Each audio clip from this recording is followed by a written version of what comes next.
Hello students, स्वागत है आप सभी का आपके अपने YouTube channel Ajay Pandey lectures में। आज हम लोग गोलीय पृष्ठों द्वारा अपवर्तन का सूत्र ये टॉपिक पढ़ेंगे।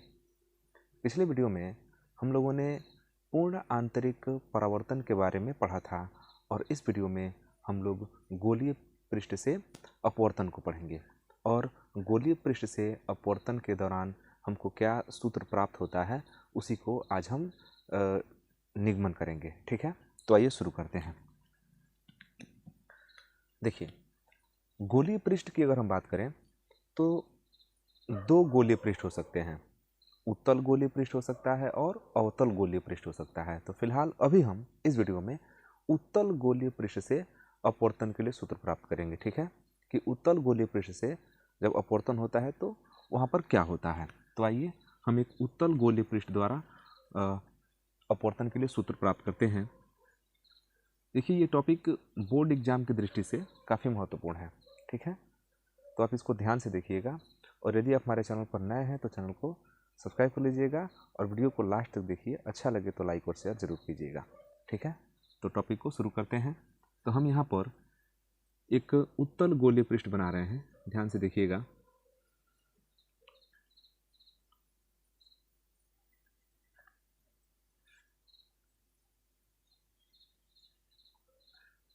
ये हमारा उत्तल गोलीय पृष्ठ है। ठीक है,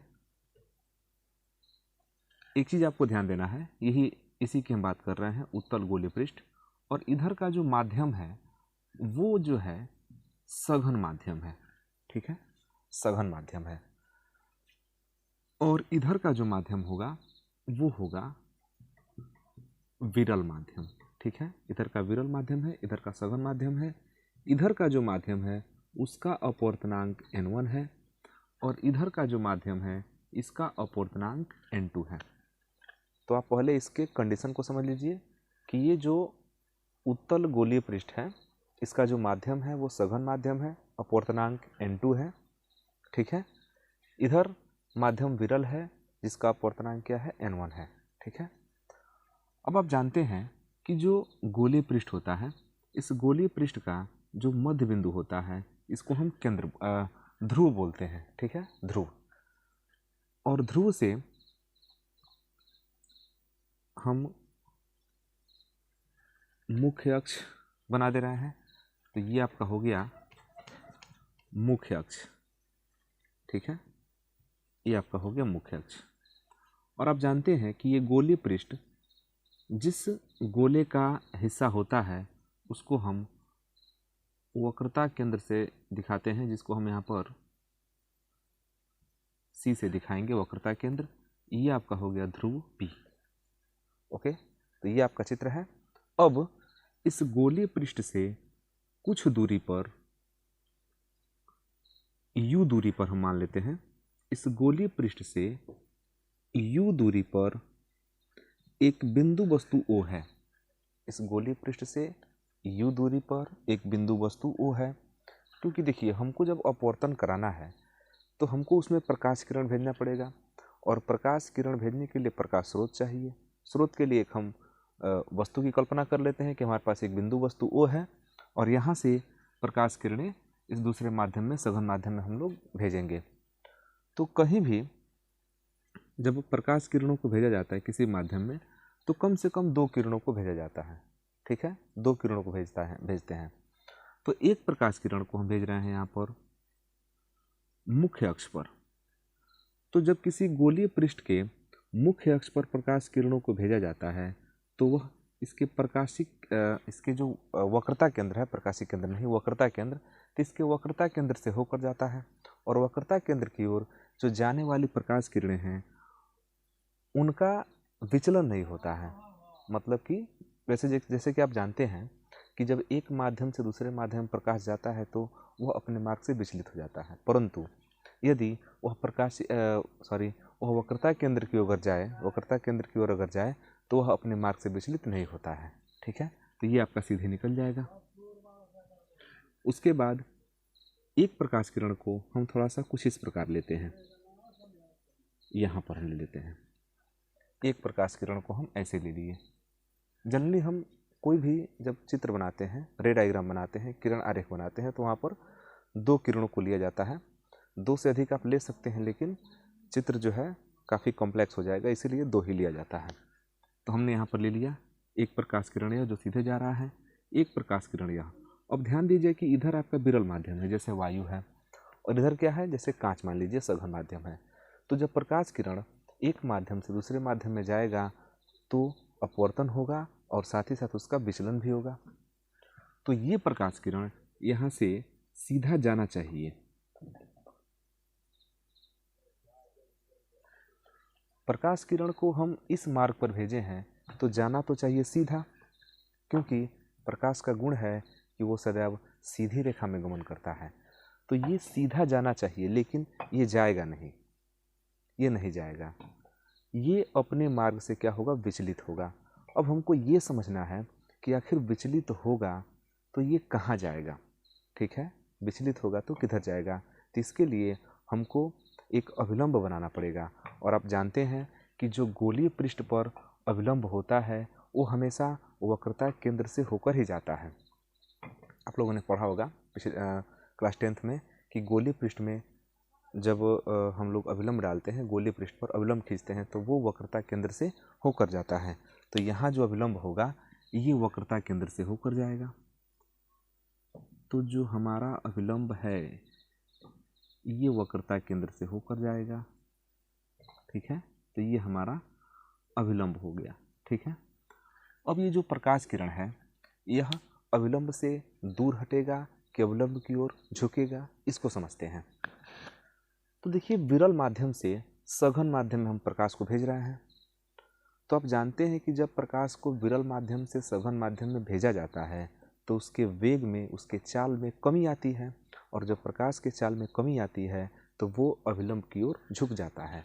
तो ये प्रकाश किरण यहाँ से अभिलंब की तरफ झुकेगा। जा तो रहा है ऐसे, जाना चाहिए सीधा, लेकिन ये झुकेगा। तो झुकेगा तो कुछ ऐसा होगा, आगे जाएगा और आगे जाएगा, और जहाँ पर दोनों प्रकाश किरणें एक में मिलेंगी, देखिएगा, एक प्रकाश किरण यहाँ से सीधा जा रहा है, एक प्रकाश किरण ऊपर गया, लेकिन वहाँ से विचलित होकर के फिर आया, और दोनों प्रकाश किरणें जहाँ पर मिलेंगी वहाँ पर इस बिंदु वस्तु का प्रतिबिंब बनेगा। तो यहाँ पर प्रतिबिंब बन गया आई। तो आप चित्र को बिल्कुल ध्यान से समझेंगे। इसको हम दे देते हैं, ये नॉर्मल है, अभिलंब है। ठीक है, इसको हम कुछ नाम दे देते हैं। इसको नाम दे देते हैं एम। ये बिंदु क्या है, एम। ठीक है, आप एक बार चित्र को पुनः देखिए। ये आपका उत्तल गोलीय पृष्ठ है जिसका ध्रुव P, वक्रता केंद्र C। ये आपका मुख्य अक्ष हो गया। मुख्य अक्ष पर ध्रुव से U दूरी पर एक बिंदु वस्तु O लिया गया है। O से 2 किरणें चलेंगी, 2 से अधिक भी चलेंगे, लेकिन लिया 2 ही जाएगा। एक जाएगा मुख्य अक्ष पर, तो मुख्य अक्ष पर जो जाने वाली किरण है उसमें विचलन नहीं होता है। ठीक है, तो सीधे जाएगा। और एक प्रकाश किरण इस तरह से पहुंचेगा बिंदु M पर, और M पर उसका अपवर्तन होगा। अपवर्तन के दौरान वो जो है अभिलंब की तरफ झुकेगा, और झुकेगा तो आगे जाकर दोनों किरणें, जो यहाँ से चला है वह और जो यहाँ से चल रहा है वह, दोनों किरणें जहाँ पर काटेंगी वहाँ पर प्रतिबिंब प्राप्त होगा। ये वास्तविक प्रतिबिंब होगा। उसको हम किसे दिखा दिए हैं, आई से। अब प्रतिबिंब की दूरी को हम भी से दिखाते हैं। किसे दिखाते हैं, भी से। तो ध्यान दीजिएगा, अब यहाँ से जो ये दूरी है वो भी हो गया। ठीक है, प्रतिबिंब की दूरी को भी, और ध्रुव से जो वक्रता केंद्र की दूरी होती है वो होता है आर। ध्यान दीजिएगा, ध्रुव से वक्रता केंद्र के बीच की दूरी को आर से दिखाया जाता है। तो ये आपका चित्र हो गया। अब इस चित्र में हमको कुछ कोण समझने पड़ेंगे, तब जाके हम आराम से इसका डेरिवेशन कर सकते हैं। तो यहाँ पर कोण को समझिए। ये प्रकाश किरण जो है ऊपर की तरफ जा रहा है, ये मुख्य अक्ष से मान लेते हैं अल्फा कोण बना रहा है। यह जो अभिलंब है वो मुख्य अक्ष से बीटा कोण बना रहा है, और यह मान लेते हैं कि गामा कोण बना रहा है। ठीक है, हम अल्फा बीटा गामा कोण मान लिए हैं। कोई ज़रूरी नहीं है कि आप इसी को अल्फा मानिए, आप इधर से अल्फा बीटा गामा मान सकते हैं, कोई भी कोण मान सकते हैं। आप इसके लिए क्या है, स्वतंत्र हैं। तो हम एक बार फ्रेम चेक कर लेते हैं कि कुछ बाहर तो नहीं जा रहा है, फिर आगे बढ़ते हैं।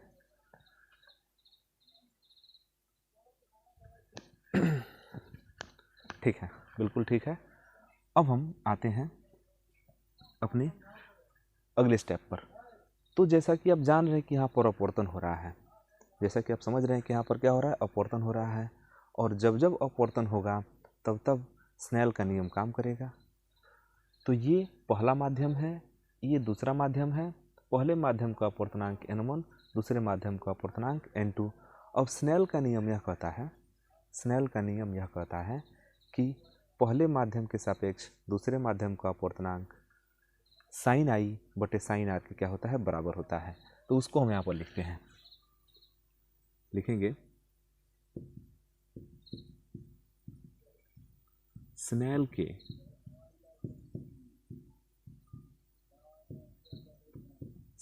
के नियमानुसार 1 and 2 पहले माध्यम के सापेक्ष दूसरे का अपवर्तनांक, पहले माध्यम के सापेक्ष दूसरे का अपवर्तनांक। फार्मूला होता है साइन आई बटे साइन आर, साइन आई बटे साइन आर। इसमें थोड़ा देख लेते हैं कि आई कहाँ है। देखिए, ये अभिलंब है और ये आपतित किरण है, तो अभिलंब और आपतित किरण के बीच में जो कोण बनता है वो आई होता है। ठीक है, ये अपवर्तित किरण है और ये अभिलंब है, तो यहाँ पर जो कोण बनेगा वो बनेगा आर।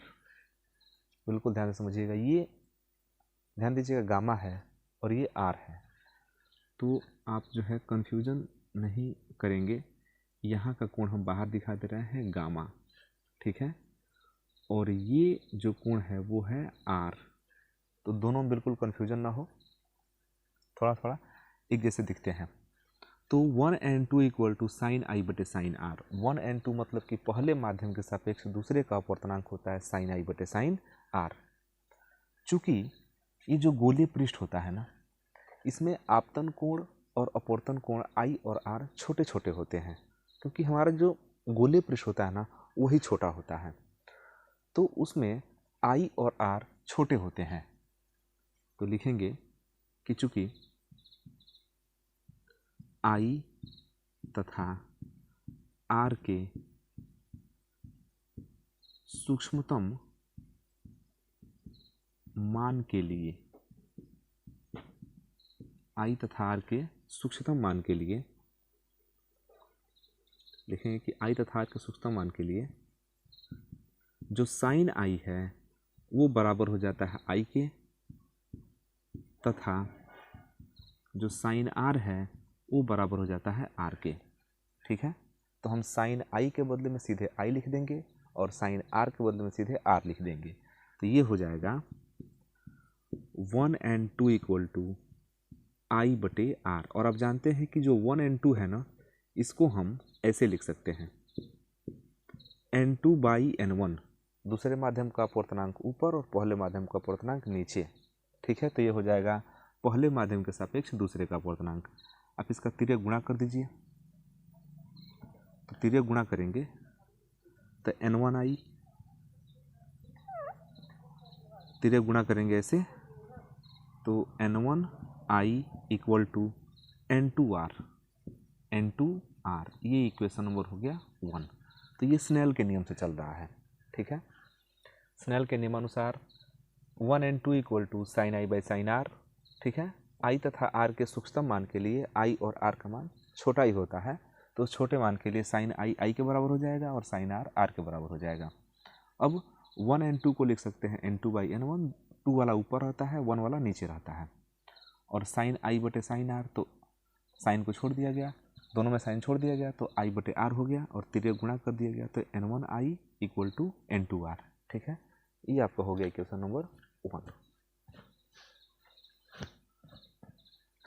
चलिए आगे बढ़ते हैं। अब इसमें हम आई और आर के मानों को निकालने का प्रयास करते हैं, आई और आर। तो यहाँ पर देखिएगा जो आई है, ध्यानपूर्वक समझिएगा, जो आई है वो हम कहाँ से निकालने का प्रयास कर रहे हैं, एम सी ओ। आपका जो ट्रायंगल है एम सी ओ, इसमें यही सी वाला जो भुजा है ना, यही आगे तक गया है। चूंकि अभिलंब है तो अभिलंब हमारे देखिए कहाँ तक गया है, आगे तक गया है। कुछ इस तरह दिख रहा है, इस तरह की आकृति दिख रही है यहाँ पर। देखिए ये वाला चीज़ आगे गया है, ठीक है, और ये आपका एक बड़ा त्रिभुज बन रहा है। इस तरह का कुछ कंडीशन बन रहा है, उसी को छोटा बनाए हैं। तो ये जो कोण है ना, ये होता है बहिष्कोण। किसी भी त्रिभुज की एक भुजा को अगर आप आगे बढ़ा देंगे तो जो बाहर कोण बनता है वो क्या कहलाता है, बहिष्कोण। तो इस त्रिभुज में ये भुजा आगे तक बढ़ा है तो ये क्या काम करेगा, बहिष्कोण का। अब जो बहिष्कोण होता है वह अपने से दूर स्थित दोनों कोणों के योगफल के बराबर होता है। मतलब यह कोण अगर ए है, यह बी है और यह सी है, तो ए इक्वल टू हो जाएगा बी प्लस सी। ये क्लास 9th में त्रिभुज नाम का जो लेसन है उसमें पढ़ाया जाता है, ठीक है। तो यहाँ पर यही भुजा जो है, देखिए कहाँ तक गया है, ये भुजा आगे तक गया है, ठीक है। और ये जो बन रहा है वो बहिष्कोण बन रहा है, लेकिन किस त्रिभुज के लिए, तो देखिएगा एम सी ओ, ये जो बड़ा त्रिभुज देख रहे हैं अंदर वाला, ये जो बड़ा त्रिभुज देख रहे हैं इसके लिए। तो लिखेंगे कि त्रिभुज एम सी ओ में, त्रिभुज एम सी ओ में जो आई है वो बहिष्कोण का काम कर रहा है। तो वो जो बहिष्कोण है वह अपने से दूर स्थित दोनों कोणों के योगफल के बराबर होगा। तो जो आई होगा वो होगा अल्फा प्लस बीटा के बराबर। तो त्रिभुज एम सी ओ में I equal to alpha plus beta, equation number 2। बिल्कुल ध्यान से समझिएगा। इस वाले त्रिभुज में ये भुजा आगे तक गया है तो ये बहिष्कोण बनेगा, और जो बहिष्कोण होता है वो अपने से दूर स्थित दोनों कोणों के योगफल के बराबर होता है। तो जो आई हमारा आपतन कोण है वो इस अल्फा प्लस बीटा के क्या हो जाएगा, योगफल के बराबर हो जाएगा, ठीक है, हमने लिख दिया। अब हम थोड़ा सा आर को निकालने का प्रयास करते हैं, ठीक है। आप एक और त्रिभुज देखिए, एम सी आई, एम सी आई, इस वाले त्रिभुज को देखिए। तो इस वाले त्रिभुज में ये भुजा आगे तक आ रहा है, तो ये जो बीटा है ना, इस त्रिभुज के लिए बहिष्कोण का काम करेगा। बिल्कुल ध्यान से समझिएगा, इस त्रिभुज के लिए ये जो कोण है वो बहिष्कोण का काम करेगा, और जो बहिष्कोण होता है वो अपने से दूर स्थित दोनों कोणों के योगफल के बराबर होता है। तो लिखेंगे इसी प्रकार किसमें, तो त्रिभुज एम सी आई में, त्रिभुज एम सी आई में कौन कोण, तो बीटा इक्वल टू, बीटा किसके बराबर हो रहा है, तो r plus gamma, r plus gamma. तो हमको यहाँ से आर का मान निकालना है, तो आर जब निकालेंगे तो गामा चलाएगा इधर माइनस में, मतलब कि आर इक्वल टू हो जाएगा, आर इक्वल टू बीटा तो है माइनस गामा, इक्वेशन नंबर 3। तो 2 में आई का मान निकल चुका है, 3 में आर का मान निकल चुका है, और 2 और 3 से आई और आर का मान उठा के समीकरण 1 में रख दिया जाए। यहाँ पर लिखेंगे कि समीकरण 1, 2 तथा 3 से हम क्या कर रहे हैं कि समीकरण 2 से आई का मान, समीकरण 3 से आर का मान उठा के समीकरण 1 में रख रहे हैं। तो ये हो जाएगा n1 आई का मान alpha plus beta equal to n2, r का मान देखिए n2 आर का मान बीटा माइनस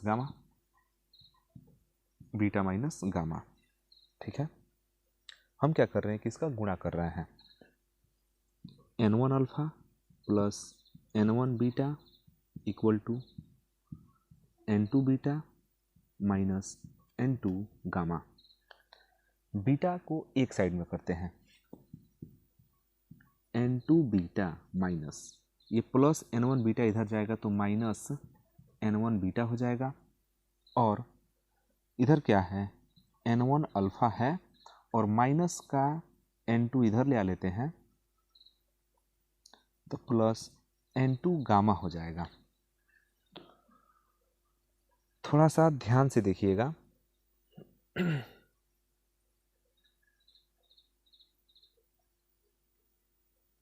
थोड़ा सा ध्यान से देखिएगा, N1 अल्फ़ा यहाँ गुणा हो गया प्लस N1 बीटा हो गया, N2 beta minus N2 gamma.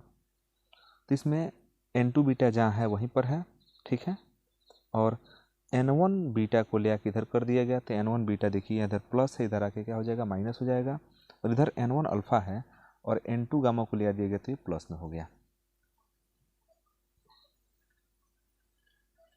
बिल्कुल ध्यान से देखिएगा, इधर तो कुछ कॉमन नहीं हो रहा है, N1 alpha plus N2 gamma कुछ कॉमन नहीं हो रहा है, लेकिन इधर से आप देखेंगे ना तो बीटा कॉमन हो रहा है, तो N2 माइनस N1 और इधर से बीटा कॉमन हो रहा है, ठीक है। अब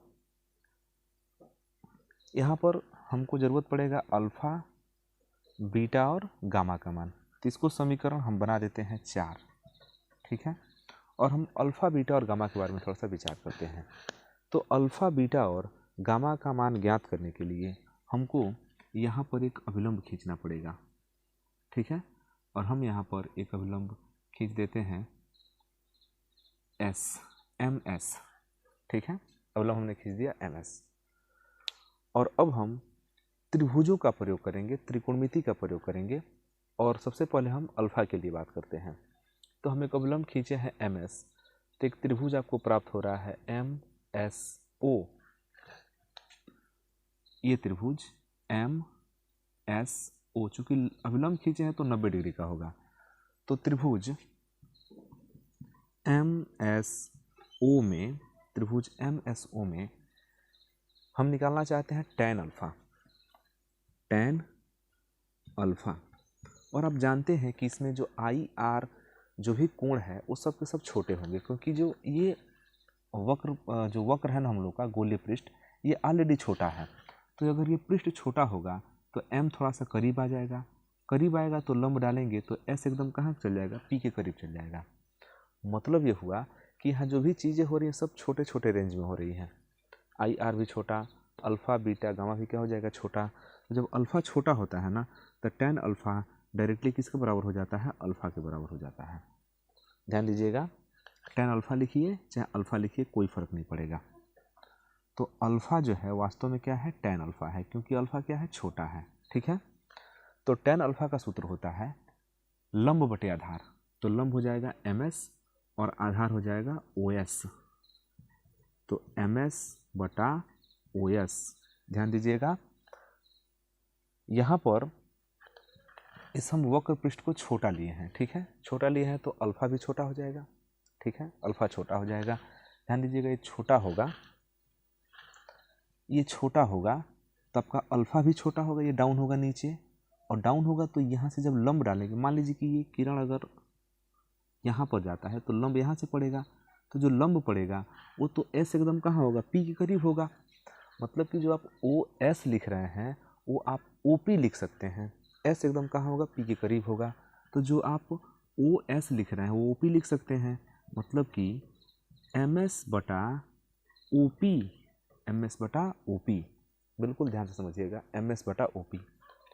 देखिए ये छोटा होगा तो हर चीज़ें नीचे आएंगी, छोटी होंगी, और जब यहाँ पर किरण आ जाएगा, ये प्रकाश किरण ऐसे जाएगा, लंब डालेंगे तो SP के करीब आ जाएगा, तो ही लिख दिए हैं OS इक्वल टू OP।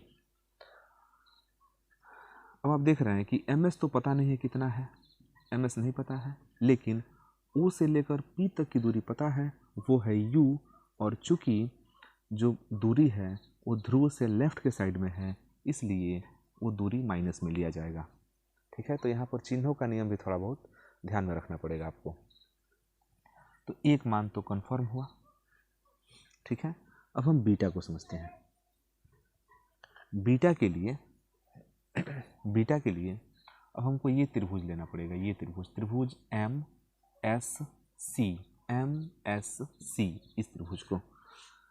तो त्रिभुज MSC में बीटा बराबर tan बीटा, और tan का सूत्र होता है, देखिए, लंब बटे आधार, तो लंब आपका हो गया MS बटे जो आधार है वो है SC। आधार क्या है? SC।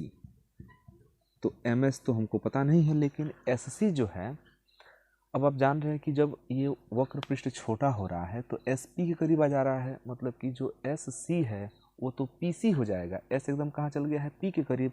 तो जो SC है वो PC हो जाएगा। आप इसको ध्यान से समझिएगा कि जब ये वक्र पृष्ठ छोटा होगा ना, तो जो प्रकाश किरण ऊपर गया है ना वो यहाँ नीचे आने लगेगा, और नीचे आएगा तो यहाँ से लंब डालेंगे तो जो S होगा वो एकदम P पर पहुँच जाएगा। इसलिए जो दूरी S से लिया जा रहा है उसको हम कहाँ से ले रहे हैं? P से, क्योंकि S और P एकदम क्या है? करीब है। तो जो SC लिखा गया है उसको हम क्या लिख सकते हैं? PC लिख सकते हैं, PC। तो MS बटा P से C तक की दूरी, PC कितना है? R है। चूंकि ये दूरी दाहिने साइड में लिया जा रहा है R, इसलिए ये धनात्मक लिया जा रहा है। ठीक है। और अब तीसरे कोण के लिए आते हैं, इस गामा कोण के लिए। तो इस बार हम त्रिभुज लेंगे MSI। ध्यान दीजिएगा, MSI ये त्रिभुज लिया जाएगा।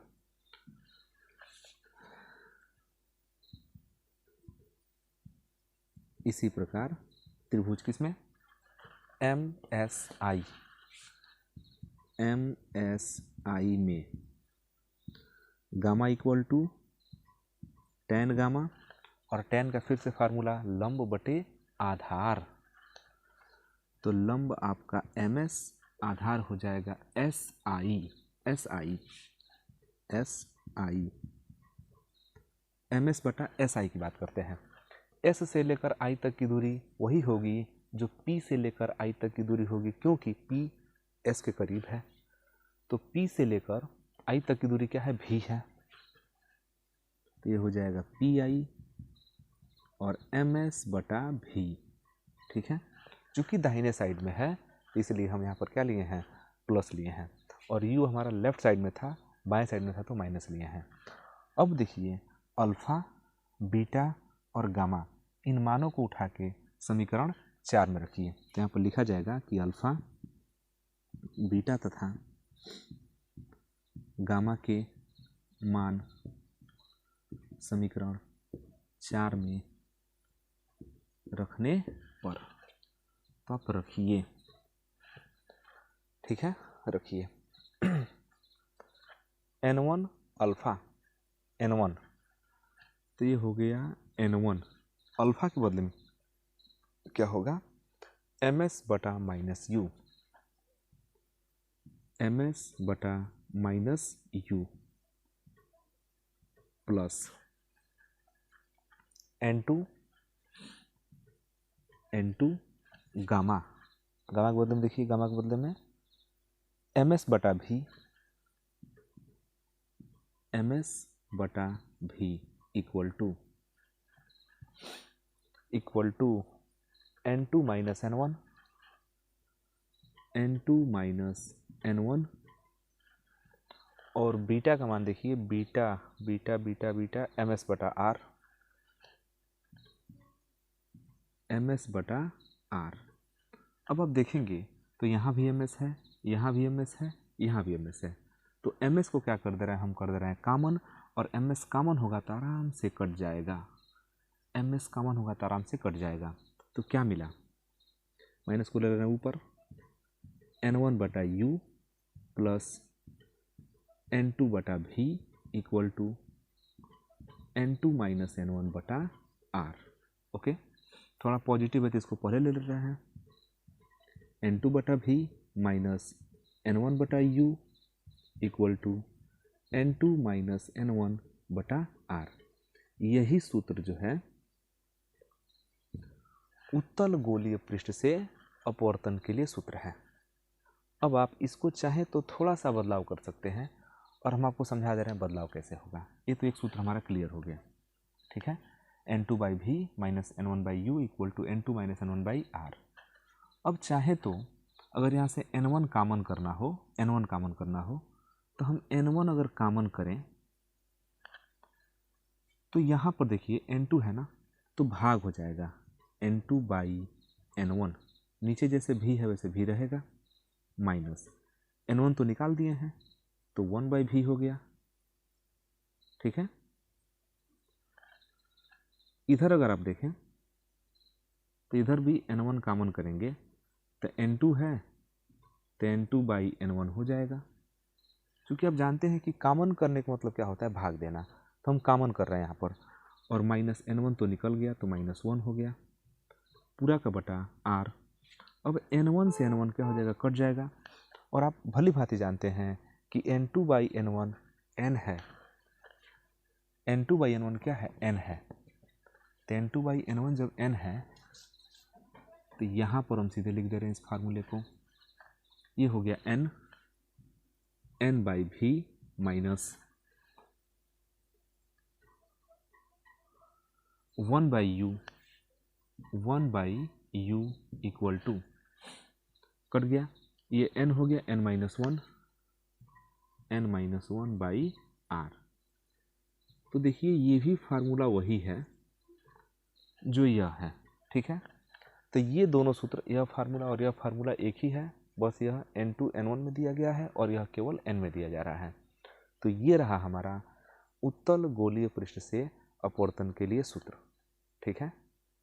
तो आप इसका एक बार स्क्रीनशॉट ले लीजिए।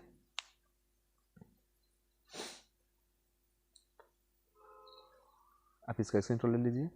तो ये वीडियो आपको कैसा लगा, ये टॉपिक आपको कितना समझ में आया, आप हमें कमेंट बॉक्स में ज़रूर लिखिएगा। और वीडियो अच्छा लगा हो तो लाइक और शेयर ज़रूर कीजिएगा, और चैनल पर हमारे नए हैं तो उसको सब्सक्राइब भी कर लीजिएगा। तो फिर मिलते हैं अगले वीडियो में एक नए टॉपिक के साथ, तब तक के लिए धन्यवाद। जय हिंद।